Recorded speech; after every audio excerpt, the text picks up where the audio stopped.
Hi everyone, welcome back to my channel. I hope you're doing well. If you're new here, you're very welcome. So today we're going to talk about financial habits that you should develop today. As we all know, money makes the world go round, and if you happen to be careless in this area or just a little bit unfortunate, things could get tough for you quite fast. So today I'm going to share with you financial habits that you should develop today, and these habits will help you take control of your financial life as well as help you grow in this area, right? So let's dive right into the video.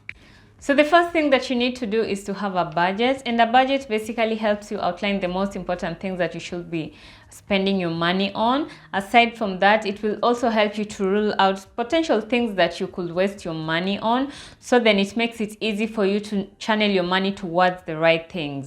Having a budget is also a key tool against impulse buying, and impulse buying is actually one of the main means of wasting money. So usually it comes from the sense of you have money just hanging around and you feel, the need to use it, but having a budget and assigning your money to something will prevent you from dishing it out, knowing that it is assigned to something more important. Having a budget will also reduce the pressure of not feeling in control of your finances, and actually most people spend more when they don't feel in control of their finances, right? It's already bad, so let's just make it worse. There's, what's there to lose?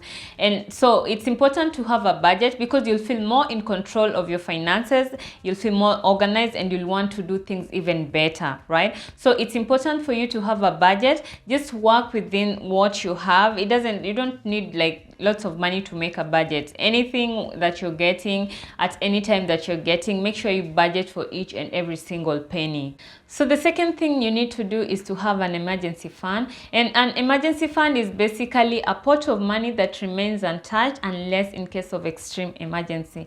Remember that emergency is not, for example, a dress is on sale, it will be out very fast, so you need to get it as soon as possible. That is not an emergency.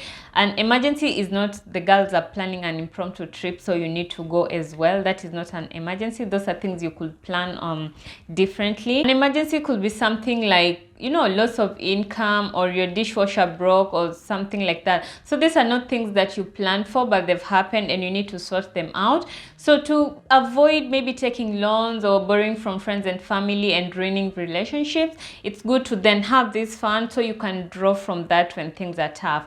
So people do it differently. Some people set aside funds that they know can cover them for a specific number of months. It could be 1 month, it could be 3 months, it could be 6 months, it could even be a whole year. So in case you lose your source of income, then you're still able to sustain yourself as you're looking for other alternatives.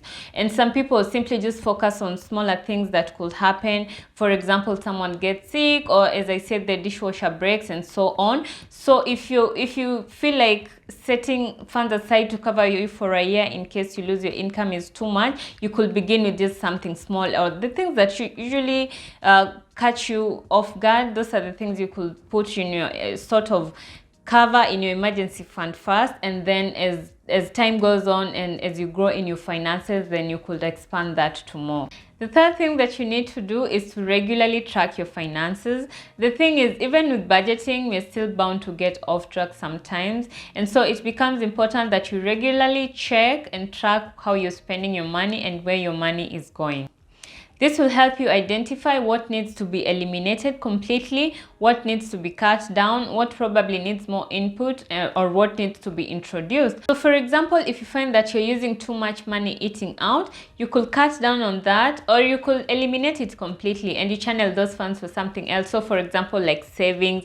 And you can also introduce completely new things like tithing or putting money aside for investments if that's something that you're interested in. However, this does not mean that you need to disregard everything that you enjoy doing and channel all your funds to more serious things like, saving, investments, and tithing. So if there's something you enjoy, just find a compromise. For example, you're someone who loves traveling and you travel 3 times a year internationally. You could cut it down to 2 times a year or 1 time a year, or you could do 3, but now the 2 make them local, because in every country, in every region, there's like really beautiful spots that you can visit. So find a way to cut down the cost and still enjoy yourself regardless. But most importantly, remember to regularly check where your money is going and adjust it accordingly. Another thing that you need to do is to manage your credit. First, remember that credit is not free money. This is money that you have to pay back.